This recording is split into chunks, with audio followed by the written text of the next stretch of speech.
Hey guys, it's James again. Now we're going to talk Ghost in the Shell spoilers.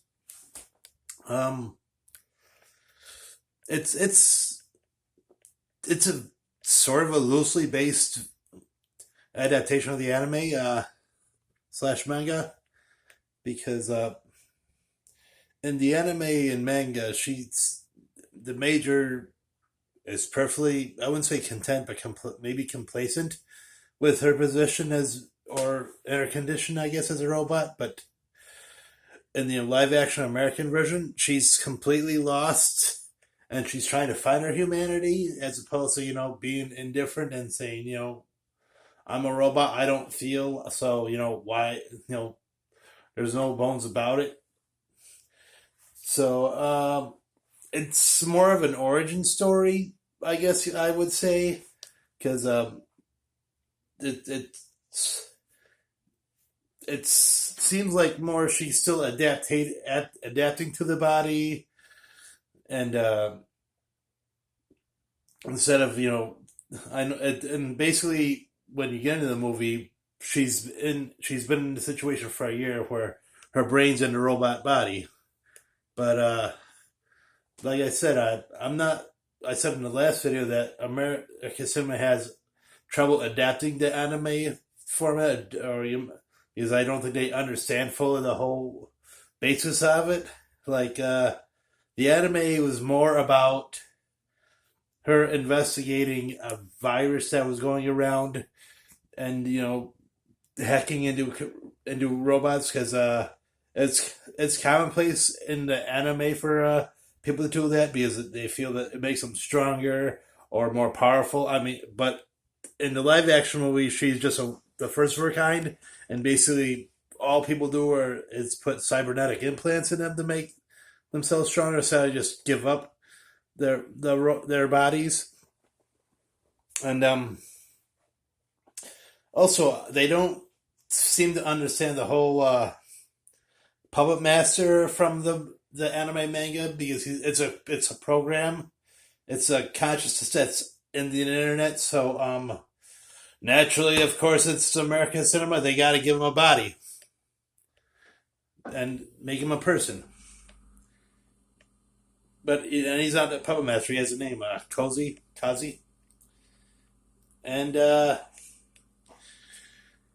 since they probably felt the subject was too dark because honestly, this should have been an R-rated film, not just for the violence, but subject matter.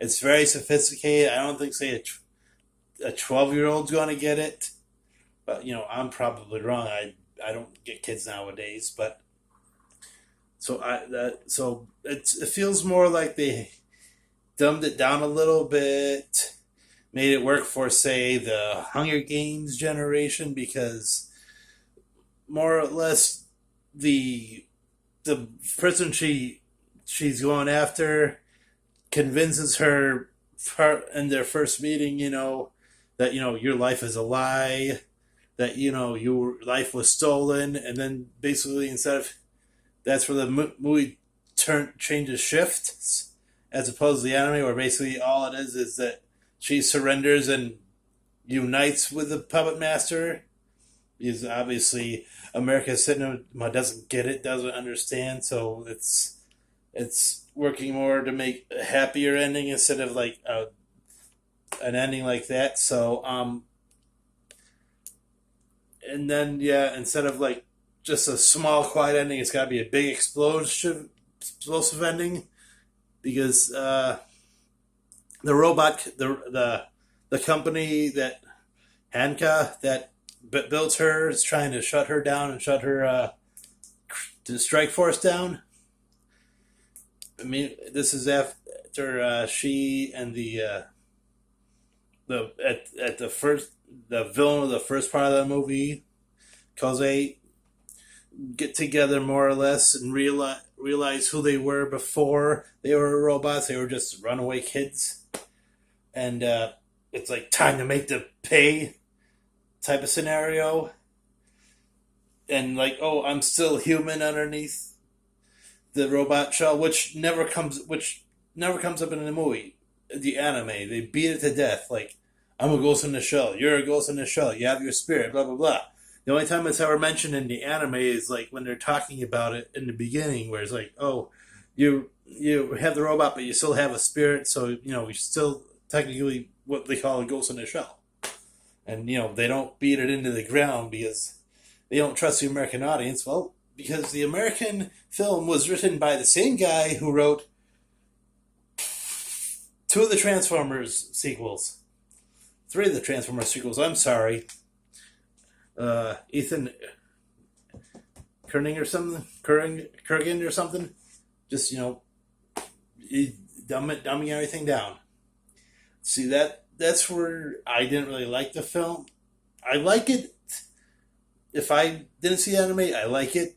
But going with the anime, just nitpicking, think they could have made it a little bit smarter instead of just go for the obvious and say is there a spirit in the robot? I mean, yes, there is, but in the anime, she's complacent where she is, where she's complacent, realize she's a robot, but she's kind of indifferent about it. She's not trying to find the human part of her. I mean, that's fine. I mean, if it's fine if it was say a standalone movie, like a movie that wasn't a straight up adaptation, or slaps the name Ghost of the Shell on it. But what can you do? It just shows that America still has a ways to go before they can say try that Akira adaptation they've so wanted to make for so long. But it's a step. I can't blame them for trying. It's a step forward, and I'll give them a little bit of it's a good movie. Just it's like I said, just watered down, just more for American audience than the Japanese. Even though they have beat Takashi Kitano in it, and basically all his lines are in Japanese. Probably because his English isn't so good, but that's okay. It happens. So that's my spoiler review of it. So thanks for watching, guys. I hope you enjoyed it.